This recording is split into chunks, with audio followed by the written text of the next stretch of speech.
नमस्कार।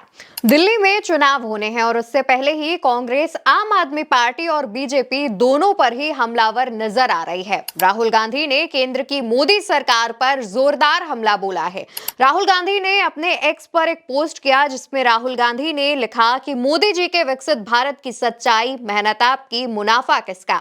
आप सभी के खून पसीने से देश की अर्थव्यवस्था का पहिया घूम रहा है, लेकिन क्या आपको इसमें उचित हिस्सा मिल रहा है? जरा सोचिए।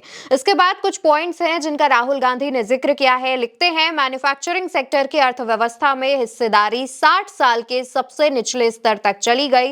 इस वजह से लोगों को रोजगार के लिए संघर्ष करना पड़ रहा है।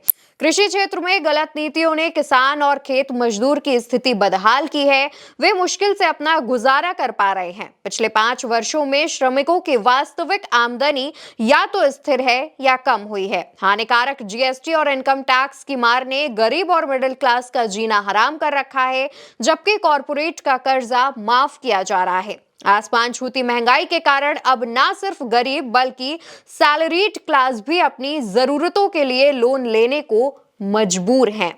वास्तविक विकास वो है जहां सबकी उन्नति हो, बिजनेस के लिए निष्पक्ष माहौल मिले, उचित टैक्स सिस्टम हो और श्रमिकों की आमदनी बढ़े। इससे ही देश समृद्ध और मजबूत बनेगा। दोस्तों, राहुल गांधी ने अपने इस पोस्ट में जो तमाम चीजें हैं, खासतौर पर सैलरीड क्लास का लोन लेना, हानिकारक जीएसटी, श्रमिकों की बातें, कृषि, मैन्युफैक्चरिंग सेक्टर समेत जो तमाम बड़े मुद्दे हैं उन्हें कवर किया है और बताया है कि किस तरीके से मेहनत हम कर रहे हैं, यानी कि आम आदमी कर रहा है, और जो मुनाफा है वो किसे हो रहा है। राहुल गांधी ने अपने इस पोस्ट के माध्यम से केंद्र में बैठी मोदी सरकार की कई नीतियों पर निशाना साधा है। किस तरीके से केंद्र में बैठी मोदी सरकार जो गरीब और मिडिल क्लास लोग हैं उनका शोषण कर रही है, इस बात का भी जिक्र किया गया है। तो वहीं दोस्तों, दिल्ली का रुख करते हैं। दिल्ली में जैसा कि आपको भी पता है कि 5 फरवरी को वोटिंग होनी है और उससे पहले ही सभी पार्टियां एक दूसरे पर हमलावर नजर आ रही हैं। एक दूसरे पर आरोप प्रत्यारोप का जो दौर है वो चल रहा है।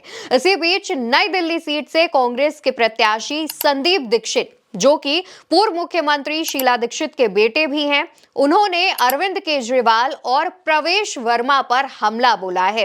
संदीप दीक्षित ने प्रवेश वर्मा को लेकर कहा, प्रवेश वर्मा जैसे गंभीर कैंडिडेट को कंबल, जूते और 1100 बांटने की जरूरत पड़ जाए तो स्पष्ट है कि उन्हें लगता है कि सामान्य राजनीतिक गतिविधियों से लोगों के बीच जगह नहीं बना पा रहे हैं। उन्हें लग रहा है इस तरीके से रिश्वत देकर वो वोट खरीद लेंगे। दोस्तों, संदीप दीक्षित ने ये दैनिक भास्कर को एक इंटरव्यू दिया जिसमें उन्होंने ये बात कही है। प्रवेश वर्मा का जिस तरीके से नाम सामने आ रहा है कि वो पैसे बांट रहे हैं, जूते बांट रहे हैं, कंबल बांट रहे हैं, उसको लेकर के संदीप दीक्षित ने निशाना साधा और कहा कि उन्हें पता है, यानी कि प्रवेश वर्मा को पता है कि वो इस तरीके से चुनाव नहीं जीत पाएंगे, इसलिए इस तरीके के जो नैरेटिव है वो सेट किया जा रहा है।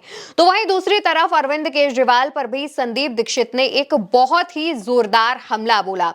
संदीप दीक्षित ने केजरीवाल को लेकर कहा, दिल्ली में चुनाव से पहले कांग्रेस ने अरविंद केजरीवाल से बात करने की कोशिश की थी। वे ऐसी सीटें मांगने लगे कि नेगोशिएशन ना हो पाए। केजरीवाल ने सभी 70 सीटों पर कैंडिडेट उतार दिए। हरियाणा में भी ऐसा ही हुआ था। वो कांग्रेस को हराने के लिए हरियाणा गए थे। साफ है, कांग्रेस को हराओगे तो बीजेपी जीतेगी। इसी तरह उन्होंने गुजरात, उत्तराखंड और गोवा में भी बीजेपी को जितवाया। आम आदमी पार्टी का काम सिर्फ कांग्रेस का नुकसान करना है।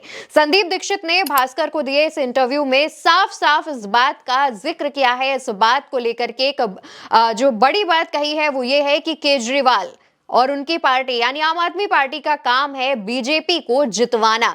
जिस तरीके से दोस्तों आप दिल्ली का चुनाव देखेंगे, आम आदमी पार्टी लगातार कांग्रेस पर बीजेपी की बी पार्टी होने का आरोप लगा रही है। उसी सिलसिले में, उसी सवाल के जवाब में संदीप दीक्षित ने अब केजरीवाल पर बड़ा हमला बोल दिया है। संदीप दीक्षित ने कह दिया है कि केजरीवाल बीजेपी को जितवाते हैं। इसी वजह से चाहे हरियाणा का चुनाव हो, गोवा का हो या इसके अलावा किसी और राज्य का, वहां पर आम आदमी पार्टी चुनाव लड़ती है, जिससे जो वोट बैंक है वो बढ़ता है और इससे बीजेपी को फायदा मिलता है। हालिया उदाहरण उन्होंने हरियाणा का दिया कि किस तरीके से हरियाणा में भी जो उम्मीदवार आम आदमी पार्टी ने उतारे थे, इस वजह से जो कांग्रेस का वोट बैंक है वो 2 हिस्सों में बटा।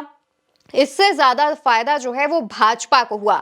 अभी तक दोस्तों हाल फिलहाल में संदीप दीक्षित का केजरीवाल पर दिए गए इस बयान पर कोई पलटवार तो सामने नहीं आया है, लेकिन ये एक बड़ा हमला माना जा रहा है। जिस तरीके से आम आदमी पार्टी के अलावा कांग्रेस दिल्ली में चुनाव लड़ रही है, उसके बाद से ही केजरीवाल और आम आदमी पार्टी के तमाम नेता कांग्रेस पर हमलावर हैं, तो दूसरी तरफ कांग्रेस भी आम आदमी पार्टी के तमाम जो आरोप हैं उनका मुंहतोड़ जवाब दे रही है। और इसी सिलसिले में अब संदीप दीक्षित ने भी प्रवेश वर्मा और केजरीवाल को लेकर के ये जो तमाम बयान है वो दिए हैं और कई बड़े खुलासे भी किए हैं। और दोस्तों एक और तस्वीर यहां पर नजर आ रही है कि राहुल गांधी केंद्र में मोदी सरकार को लेकर के सवाल उठा रहे हैं, मोदी सरकार से सवाल पूछ रहे हैं। तो वहीं दूसरी तरफ राज्य में भी यानी कि दिल्ली में भी संदीप दीक्षित आम आदमी पार्टी और बीजेपी दोनों पर ही हमलावर हैं। केंद्र और राज्य दोनों ही जगह कांग्रेस अब बीजेपी को लेकर के तमाम रणनीतिक सोच के साथ आगे बढ़ रही है। पोस्ट भी सामने आ रही है। देखना होगा कि आगे आने वाले दिनों में अब किन किन नीतियों पर कांग्रेस की तरफ से सवाल उठाया जाएगा। फिलहाल के लिए इस वीडियो में इतना ही। वीडियो कैसा लगा कमेंट सेक्शन में जरूर बताइएगा और चैनल को सब्सक्राइब करिएगा।